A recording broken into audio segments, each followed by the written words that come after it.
He drained her savings, got another woman pregnant, then showed up at her mother's door asking Georgina to make it easy, and she still didn't break. You know what finally broke her? The voicemail he accidentally sent to the wrong woman. And you know what built her back up? A man who found her notebook. Chapter 1. The kitchen light is off. Georgina doesn't turn it on. She knows this kitchen the way she knows her own heartbeat. Every crack in the linoleum, every drawer that sticks, the exact spot on the counter where the iron cord reaches without pulling.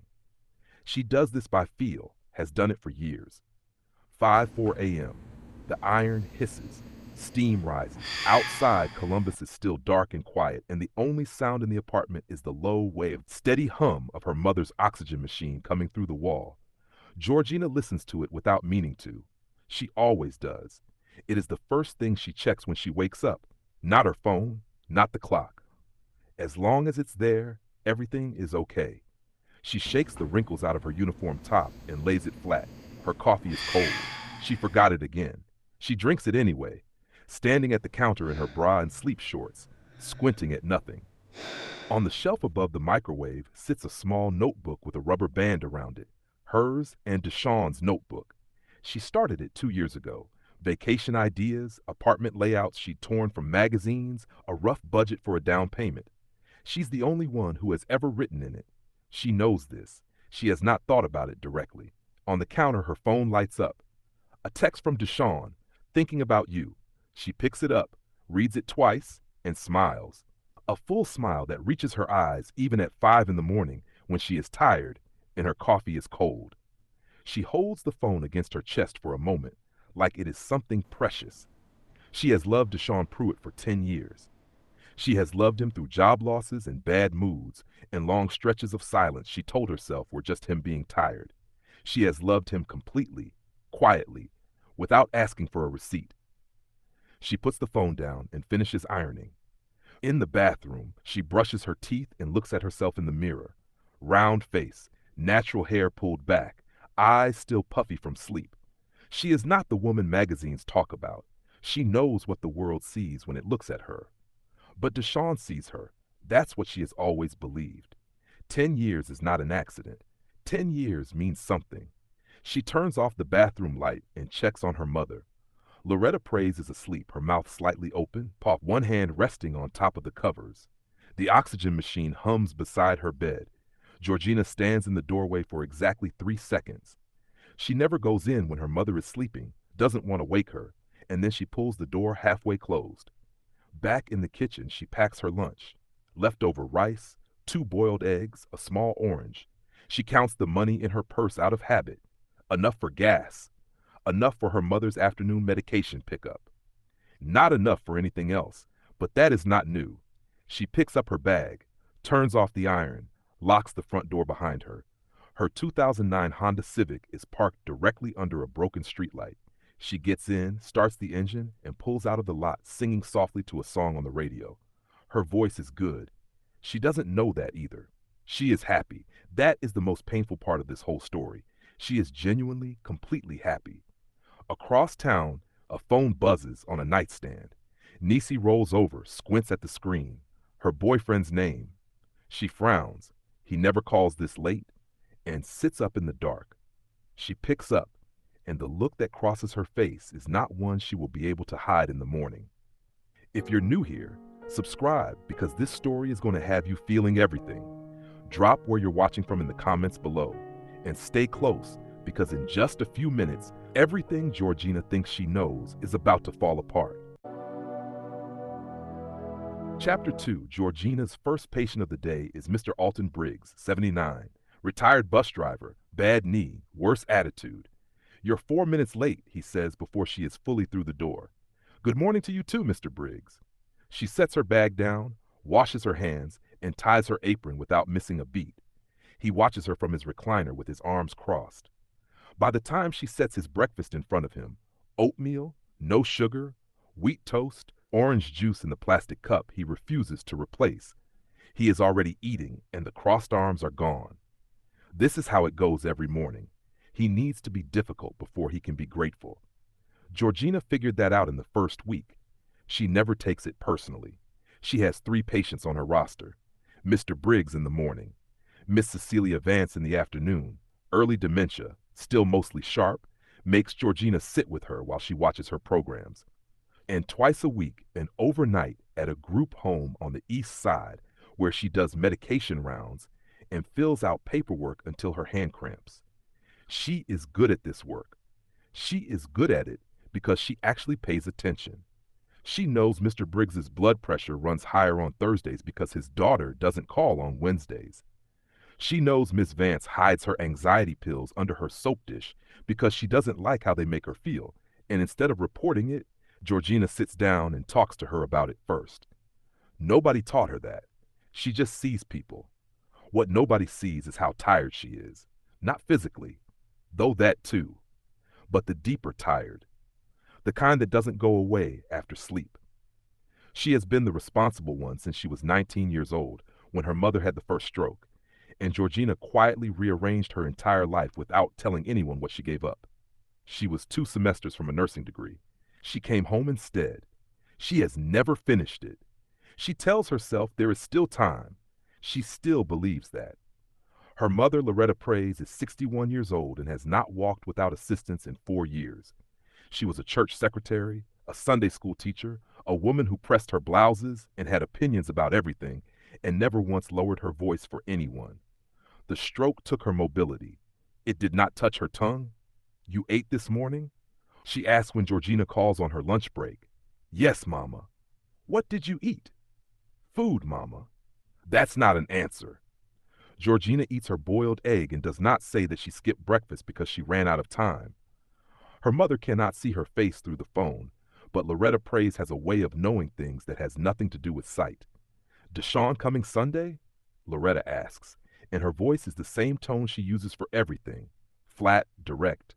But Georgina has grown up inside that voice, and she hears the thing underneath it. "I didn't ask him yet." That's all. Just Loretta has never said directly that she doesn't trust Deshaun. She just asks questions. Did he come by this week? Did he help with the electric bill like he said? Is he still talking about moving in, or is it still just talk? She asks, and then she goes quiet and lets Georgina hear her own answers. Georgina changes the subject. She is good at that too. Niecy Barlow has been Georgina's best friend since the 7th grade, when they were both assigned to the same lunch table. And Niecy decided within 5 minutes that they were going to be friends, which was that. Niecy is loud and warm and completely unable to hold a neutral expression. Her face tells on her before her mouth does. She works at a hair supply store off Cleveland Avenue, knows everyone in a 6-block radius, and has strong feelings about most things. She has been trying to tell Georgina something for 3 years, not in a single conversation, but in the way she gets quiet whenever Deshaun's name comes up, in the way she changed the subject that one time Georgina talked about the savings account, in the way she says instead of yes when Georgina says Deshaun is a good man. That afternoon, Georgina calls her between patients. "Girl, I think I'm going to bring up the house this weekend," Georgina says. "We're almost at the number. Like actually almost there." Silence. "Niecy, I hear you. You're not saying anything. I said I hear you." Georgina frowns. "What's wrong?" "Nothing. A pause. You checked the account lately?" "Deshaun handles it. He said he'd." "Georgina." Niecy's voice is careful in a way it almost never is. "When last did you actually open the app and look?" Georgina opens her mouth, closes it. She cannot remember. "I'll check it tonight," she says and moves on because there is another patient to see and she is already running 3 minutes behind. And besides, Deshaun texted her this morning. "Thinking about you. Everything is fine." Chapter 3. Georgina did not check the savings app that night. She came home, heated leftovers, helped her mother to bed, and fell asleep on the couch with the TV on. She told herself she would check it in the morning. Then morning came, and she was running late, and she told herself the weekend. The weekend never came. Niecy shows up on a Tuesday night at 11 p.m. No text first, no call. She just knocks, 3 times hard, and when Georgina opens the door, Niecy's eyes are red and her mouth is pressed into a line so tight it has gone pale at the corners. "Sit down," Niecy says. What? Georgina? Sit down. They end up on the kitchen floor, not on chairs, not at the table, the floor, backs against the cabinet under the sink, knees pulled up. That is how Georgina knows it is bad. Niecy only sits on floors for the serious things. Niecy tells her everything. The engagement first. Deshawn and a woman named Brittany Sellers, 8 months ago. A ring. An actual ring, one she had not so subtly begged him for 10 years. Brittany is from a family with money, and Deshawn had been seeing her for 2 years before he put that ring on her finger. Then the pregnancy, 4 months along, then the barbecue. Niecy's voice drops when she gets to this part. 2 weeks ago, Deshawn's cousin's yard, a circle of men, coolers open, music going. Deshawn talking about Georgina the way someone talks about a piece of furniture they're planning to get rid of once they find something better. That he had always considered himself a single man, carry fat, dead weight. That Georgina was just there for his fun, but she let herself go. That he stayed because she needed him. And he laughed. Niecy's boyfriend had heard it and told her. Georgina is sitting completely still. Her hands are flat on her thighs. Her face is not doing anything dramatic. She is just looking at the cabinet across from her, at the rust stain on the hinge she keeps meaning to clean. 10 years. She gets up, runs the tap, washes the 2 cups they hadn't even used yet, dries them, puts them back, goes to bed. She does not sleep, but she stays in the bed on her back, staring at the ceiling until the room gets light. In the morning, she calls in for the first half of her shift. First time in 3 years. She drives to Deshawn's apartment alone. She did not tell Niecy she was going. Niecy is already parked outside when she gets there. Of course she is. Georgina goes up alone. Deshawn opens the door in a white t-shirt, sleep still in his face. He starts to say her name and she asks one question. Is Brittany Sellers pregnant with your baby? He doesn't answer, not right away. He opens his mouth and then closes it. And those 2 seconds are the clearest answer she has ever gotten from him about anything. She reaches into her pocket, sets the apartment key on the small table just inside his doorway. The table she picked out with him at the thrift store on Broad Street 4 years ago because she thought it would be good for their first place together. She looks at it for exactly 1 second. Then she turns and walks back down the stairs. Niecy doesn't ask questions. She just starts the car. They drive through Columbus in silence, morning traffic thickening around them, and Georgina keeps her hands pressed flat against her thighs the same way she did on the kitchen floor. Her hands shake anyway. They shake for 6 hours. She counts a patient's medications, she changes bed sheets, she writes notes in a log, and her hands shake through all of it. She does not cry. Not yet. 3 days later, her supervisor calls. New client. Post-surgical recovery, hip replacement, specific request for someone with stroke care experience. The location is across town, Bexley, the quiet side of Columbus. Wide streets and old trees and houses that sit back from the road like they have nothing to prove. The pay is better. Not a lot. Enough. Georgina almost says no. She is already exhausted. But then she thinks about her mother's medication bill and the number she saw in her bank app this morning, and she says yes. Rosa Conti-Ferrante opens the door herself, which she is absolutely not supposed to do post-surgery, and looks Georgina up and down with dark, quick eyes.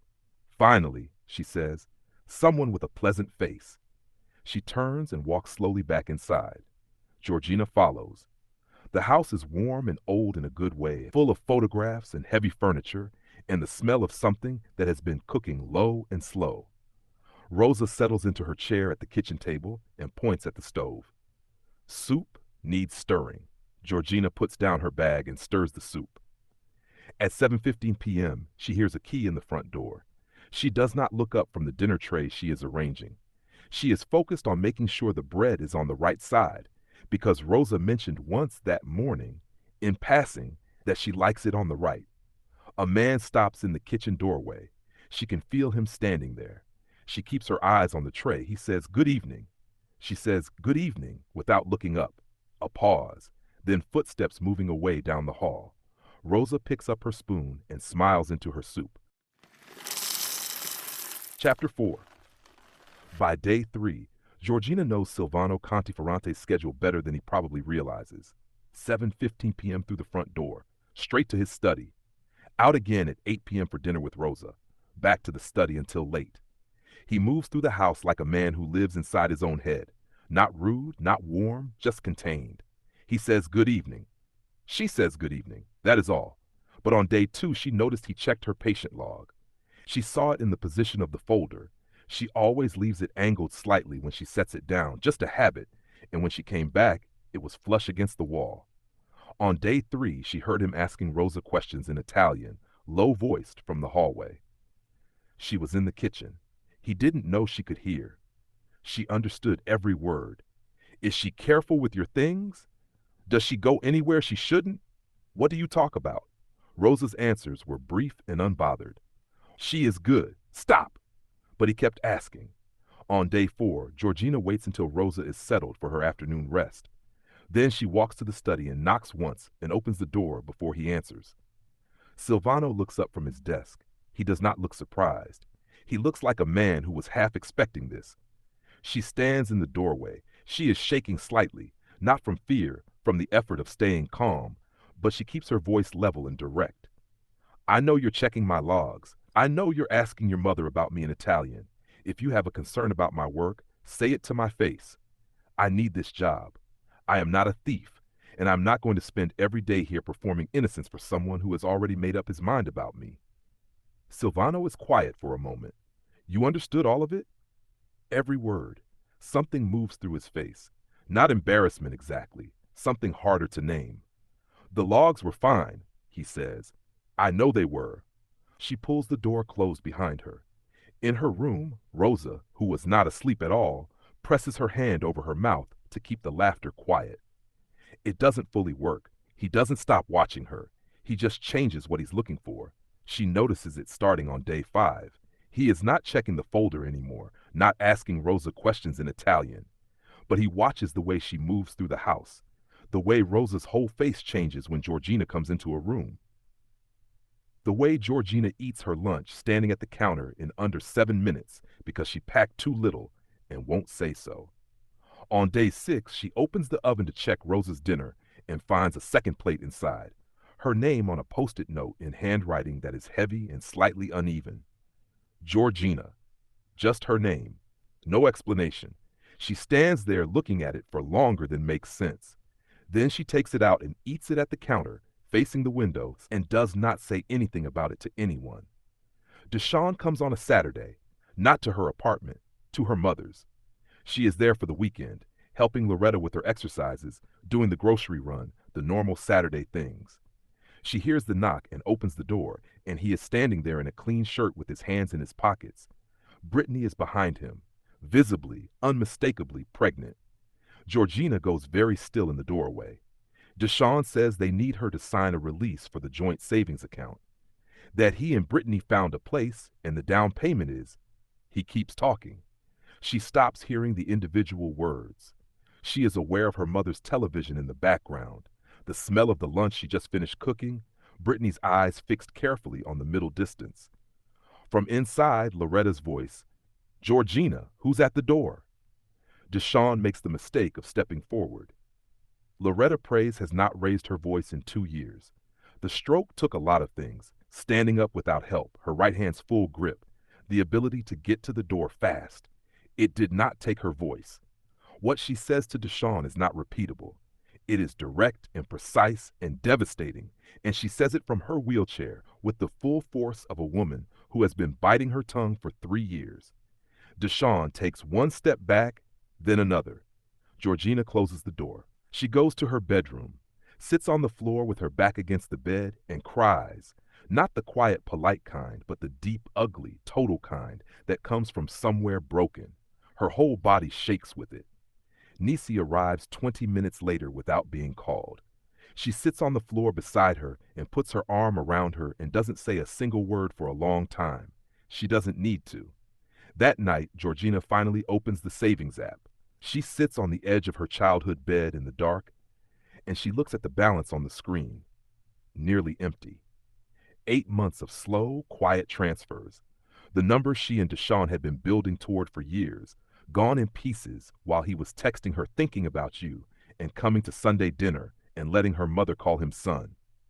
She closes the app, sets the phone face down on the mattress. Her hands are completely still this time. That is worse than the shaking. Chapter 5, Monday morning, Georgina calls her bank.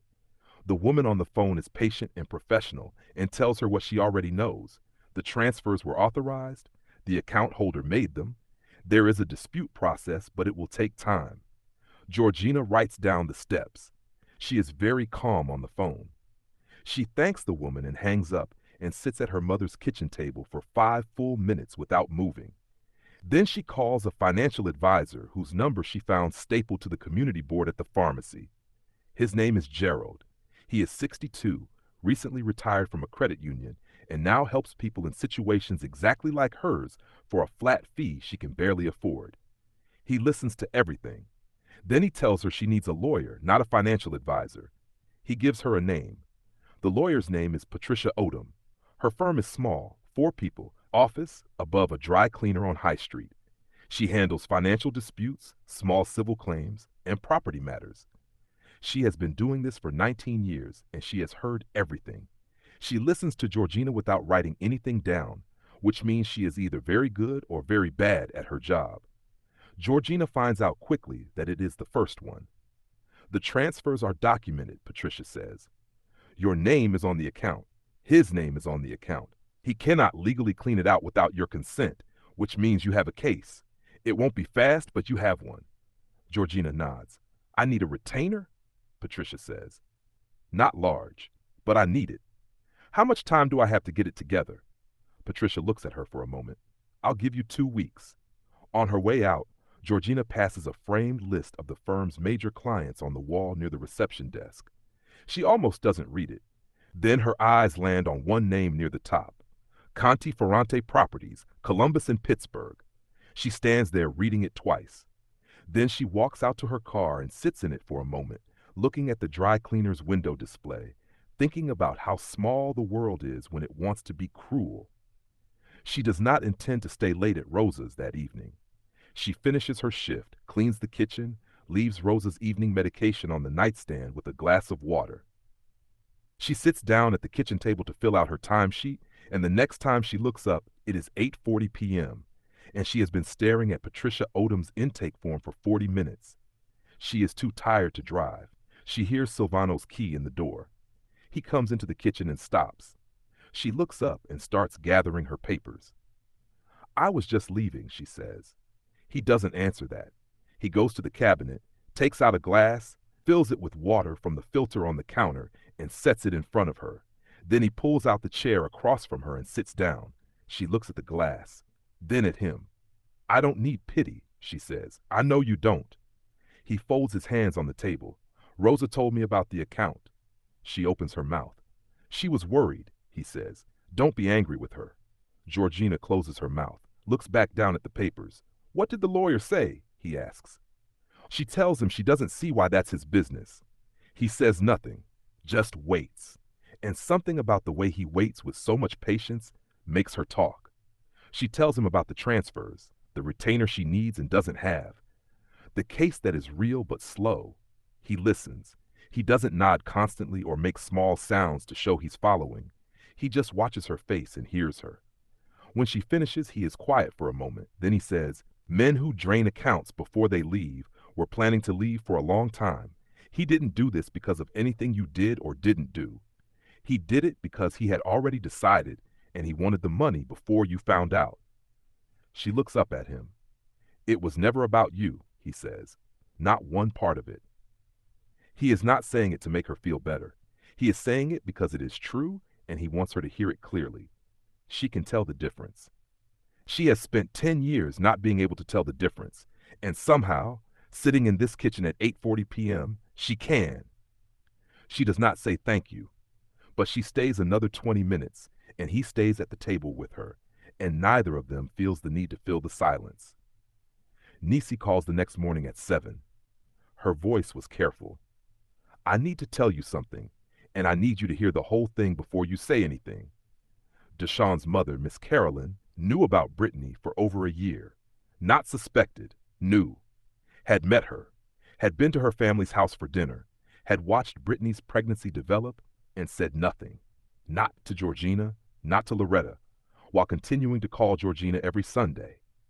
While coming to Loretta's birthday in March and eating her food and sitting at her table and hugging her at the door when she left. Georgina stands in her kitchen holding the phone. She thinks about every Sunday call. Miss Carolyn asking about her work, her mother, her plans, asking once in February whether Georgina and Deshawn had set a date yet, and laughing warmly when Georgina said they were still saving. Actually laughing. Georgina, Niecy says quietly, I heard you. You okay? She doesn't answer that. She says she has to get ready for work. She hangs up. She stands at the kitchen counter and stares at the wall. She does not cry. She goes very, very quiet. And that is the worst she has felt through all of it. Worse than the barbecue. Worse than the empty account. Because Deshawn was one man who made one choice. And she can understand, even through the pain, how a weak person makes a wrong choice. But Miss Carolyn had chosen every single Sunday to look her in the eye and say nothing. Georgina was never just betrayed by a boyfriend. She was used by a whole family for years. She gets dressed, goes to work. Chapter 6, Valentina Greco arrives on a Thursday. Georgina doesn't know who she is at first. She opens the front door because Rosa is resting and she is closest. And the woman standing on the step is put together and elegant, hair perfect, clothes expensive, smile already in place before the door is fully open. I'm a family friend, Valentina says warmly. Is Rosa resting? I'll just wait. Georgina lets her in, makes her tea because that is what she does, sets it on the living room table and goes back to the kitchen. 20 minutes later, Silvano has not come home yet and Rosa has not woken up, and Valentina appears in the kitchen doorway. You're the new caregiver, she says. Not a question. Yes. Valentina leans against the door frame and looks at her thoroughly. Silvano is particular about who he lets into this house, she says, especially after the last one. That whole situation was very messy. She pauses. You should know, he tends to take an interest in women who work here. Gets warm, attentive. The last caregiver thought it meant something. Another pause. It didn't. She says it gently. The gentleness is deliberate. I'm just telling you because someone should have told her. I'd hate for you to misread something and end up embarrassed. She picks up her tea, goes back to the living room. Georgina stands at the kitchen counter. She does not move for a long moment.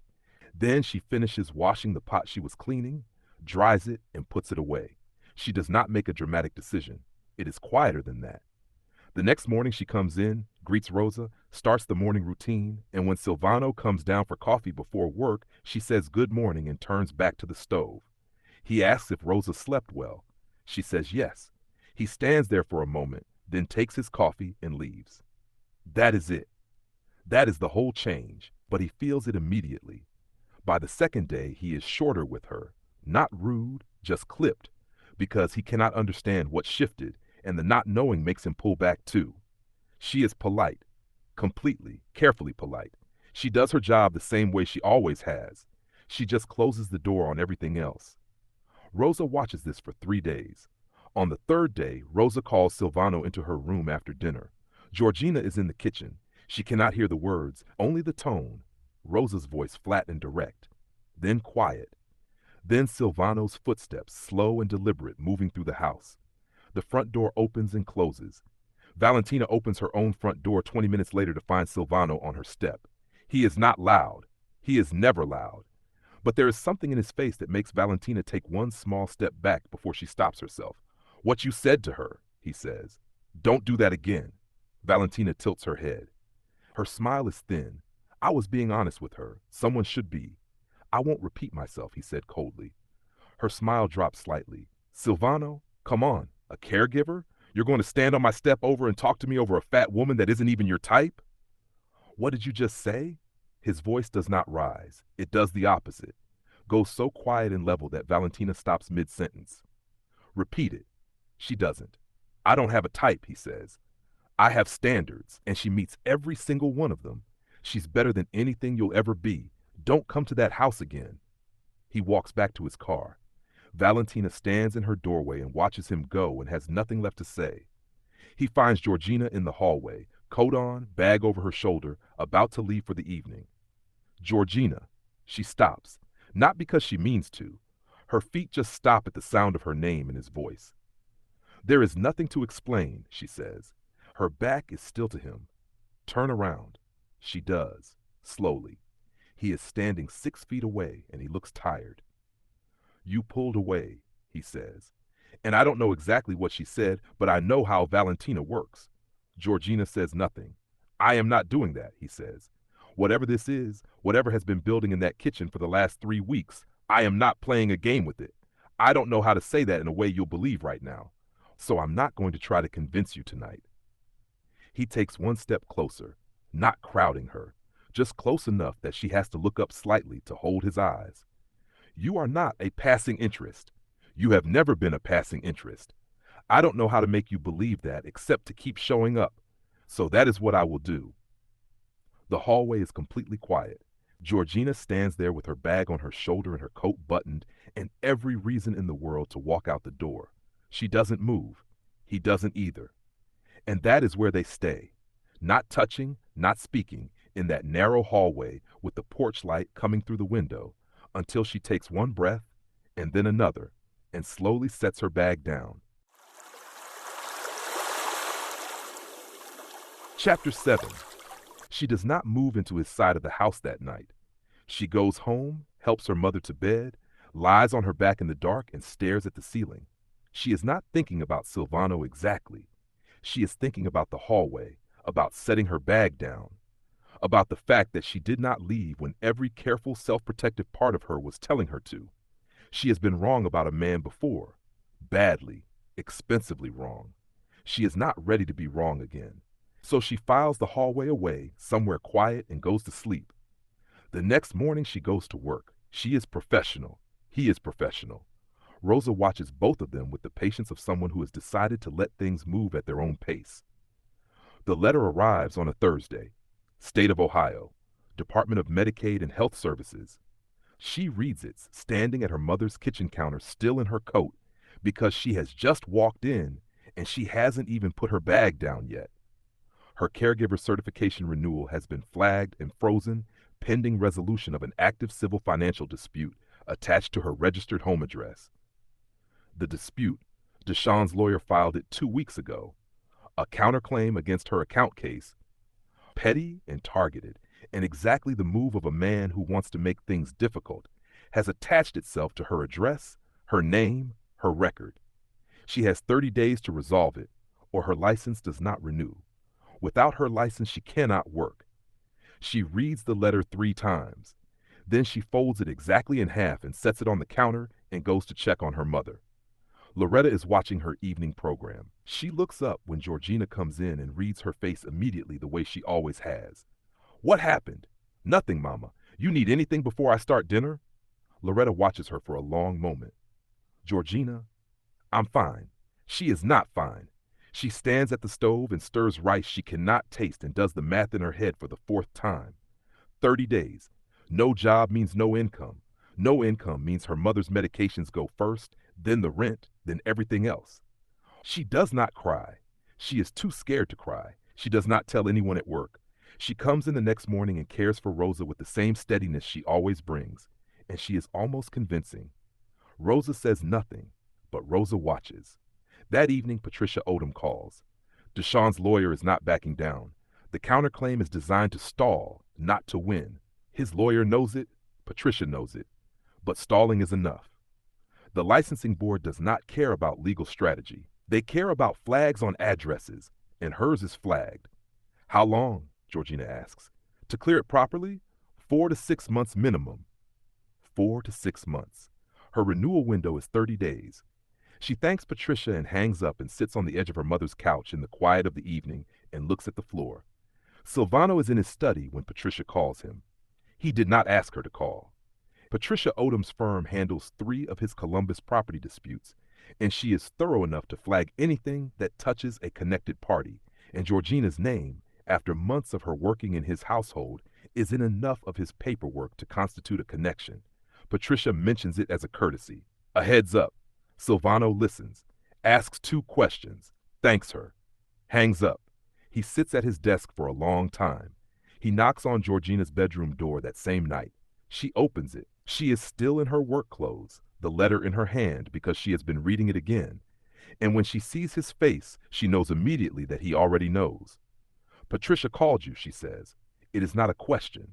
Yes. She nods slowly, looks down at the letter. I wasn't going to ask you for anything. I know you weren't. He stands in the doorway with his hands in his pockets and his shoulders straight, and he looks at her the way he always does, like he could see through her walls. I want to make you an offer, he says. A legal marriage, a contract with a clear end date. 6 months. You move in properly, your address changes, the flag on your license clears, and the civil claim loses its foundation because your financial life is now entirely separate from his. He pauses. I pay your mother's outstanding medical bills in full, and at the end of 6 months there is enough set aside for you to have your own apartment. Georgina stares at him. Why? She says. He holds her eyes. Because you are about to lose your career over a lie someone else told, and I have the ability to stop that. It is a clean answer, a logical answer. She searches his face for the thing underneath it and finds him looking back at her steadily, jaw tight, hands still in his pockets. She looks down at the letter one more time. Her mother's oxygen machine rings in her ears. Okay, she says, I'll sign your contract. They marry on a Wednesday afternoon at the Franklin County Courthouse. The room is small and smells like old carpet. The judge mispronounces Confronting twice and does not apologize. Georgina is in a navy dress she already owned. Silvano is in a dark gray suit. Rosa sits in the chairs provided and cries from the moment they walk in. Full, unashamed crying, tissue from home, completely without apology. Nisi stands beside her recording everything, and when the judge says, I now pronounce you, she makes a sound that is half sob and half the loudest laugh in Franklin County, and does not apologize for that either. Eto stands at the back in his good coat. When it is over, he walks to Silvano and puts both hands on his shoulders and says something low and private in Italian. Silvano's whole face changes. He smiles, the full kind, the real kind.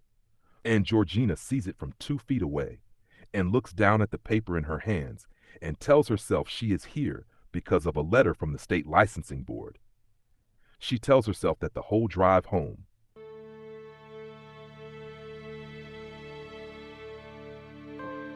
Chapter 8.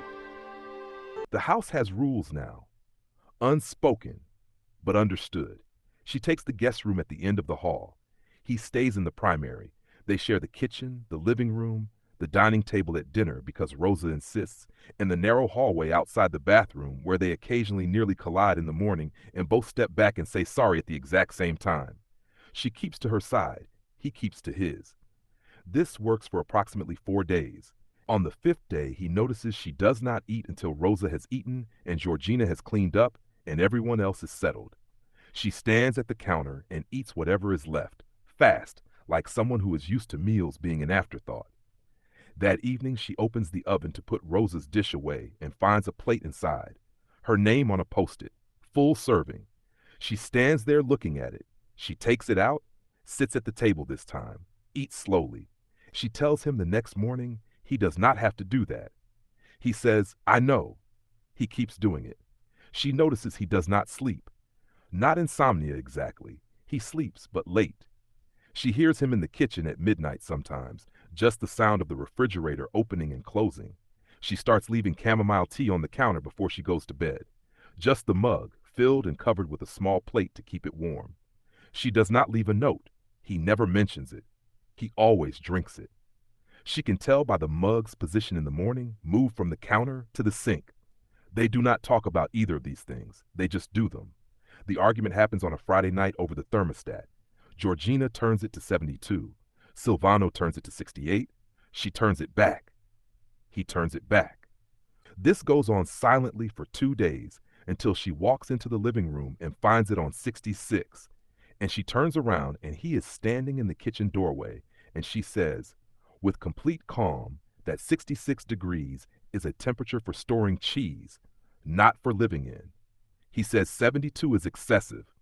She says she grew up in an apartment where the heat came on when the landlord felt like it, and she will not be cold in a house she is legally attached to. He says his electricity bill is not her concern. She says she contributes to this household. He says that is not what he meant. She says, then say what you mean. And it escalates loudly and cleanly, both of them sharp and direct in saying things that are actually about the thermostat and also clearly not about the thermostat at all. Rosa appears in the hallway in her robe, looks at both of them, and turns around and goes back to bed without a word. Then Georgina picks up the dish towel on the counter and throws it at him. It hits him square in the chest. He looks down at it. Then he looks up at her, and they both start laughing at the exact same moment, the genuine helpless kind that comes before you can stop it. She laughs until she has to hold the counter. He laughs with his whole face, shoulders moving, and she has never seen him look like that before, completely unguarded, and she has to look away. The thermostat stays at 70. Neither of them declares victory. 3 weeks into the marriage, she is in the backyard at 10 p.m. She is not crying dramatically. She is sitting on the back step with her knees together and her face in her hands, crying quietly. She is thinking about her mother's last appointment, about a number the doctor said, about how much she is carrying and how long she has been carrying it and how tired, how deeply tired she is. She hears the back door, does not look up. He sits down beside her, not close enough to crowd her, just beside her. He sets a mug of tea near her knee, gets his own, and sits there. He does not ask what's wrong. He does not put his arm around her. He does not say anything at all. He just stays. She cries quietly for another few minutes. Then she stops. She picks up the mug. They sit in the backyard in the dark for 20 minutes without speaking, and it is the least alone she has felt in years. In the morning, she finds a Post-it on the coffee machine. You don't have to be okay all the time. She reads it twice, peels it off carefully, folds it once, and puts it in her wallet behind her bus card. Then on Sunday, she receives an unexpected voicemail, Deshaun's name on the screen. She almost doesn't play it. Then she does. His voice, relaxed and laughing, mid-conversation. The message was meant for Brittany. She was always too soft, too desperate, too easy to string along, never made me work for a single thing. Georgina listens to the whole thing. Then she sets the phone face down on the kitchen table and sits with both hands flat on her thighs. She is waiting for the pain, for the anger, for anything at all. It does not come. There is just quiet, clear, settled quiet. She was not too soft. She was not too desperate. She was in the wrong place with the wrong person for too long. That is all. She picks up the phone, deletes the voicemail, makes herself a cup of coffee. Outside, Sunday morning, Columbus is just waking up. Inside, Georgina Praise finally puts Deshaun Pruitt down for good.